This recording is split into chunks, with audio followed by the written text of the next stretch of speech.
You know, I got to be honest, Freak Nation. When I see Big E roll in, I think, man, dude's got a lineup of cars sitting in the garage there in his fancy bungalow. But the one thing that stuck with me, this sumbitch owned a Geo Metro at one time. You have huevos to admit that, E. Look, I'm honest. If I'm nothing if not honest. Yeah, that was my college car. So yeah, that was like in '06 I bought a '93 Geo Metro for like $800. That was it.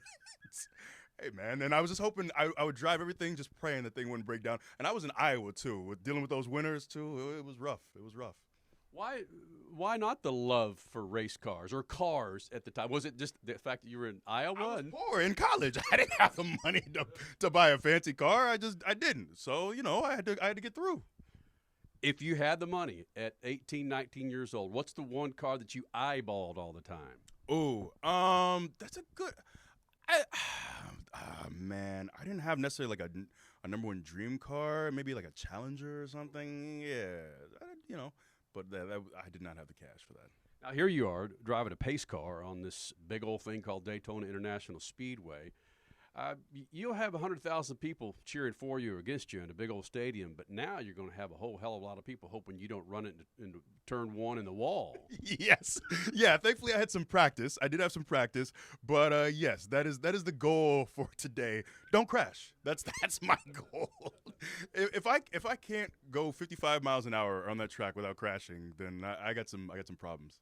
Isn't it awesome that you have a guy like Denny Hamlin teaming up with Michael Jordan, bringing in Bubba Wallace to run that car, bringing in a set of African Americans to follow this sport that Michael Jordan's getting involved with NASCAR? We got Big E here. This is the stuff that we've been preaching for 20 years. We've got to get more integrated into this, into NASCAR to make it bigger than it really is. Right. Yeah, I think for me, man, I have so many friends now who love NASCAR and say incredible things about it, but I also think back to my childhood, and I just was never really exposed to it. I didn't have that many of my friends or my peers who said, oh, you got to check this out or check out that driver. So I think that's a huge part of it, is just making it more accessible and making it cooler for people of all ages and backgrounds. Are you a historian for wrestling? I mean, do you go back in some of the different regions of wrestling, or are you just, I'm going to get out there and earn a paycheck? So first of all, so my memory is not the best. I don't have the best memory, but I do definitely have a respect for our craft, for the people who've come before me. So yeah, I mean, I grew up a huge wrestling fan. So yeah, if you're about to hit me with some real deep trivia, you might stump me a little bit. But yes, man, I have a ton of respect for the history of wrestling. The Von Erichs. Yeah. Come on, man. Yeah. It's like you driving a Geo Metro is like me going to the Sportatorium in Texas going, who the hell are the Von Erichs? That's how wacky it sounds to me, man. I can understand that. No, it's the more I learned about the Von Erichs and their family, and man, how Kerry was just seeing the crowds lose their minds, man, is so cool. Even hearing, like, my dad used to go to the Armory in Tampa, and he would tell stories of seeing Dusty Rhodes, and he would tell me about, like, Thunderbolt Patterson, just all these just classic names. And I love that, that's what wrestling, I think, brings out of so many people. You can be 80 years old, and you can think of the time when you were a kid, and you went with your brother, or you went with your dad. And I love that wrestling just kind of brings out the kid in all of us.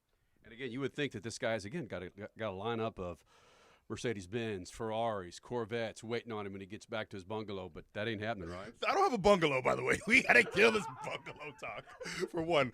Look, I'm a bit of an odd bird in the sense that, I'm a bit of a minimalist, so I currently, I don't own a car. And I had a car. I had an '06 Altima that I drove for way too long.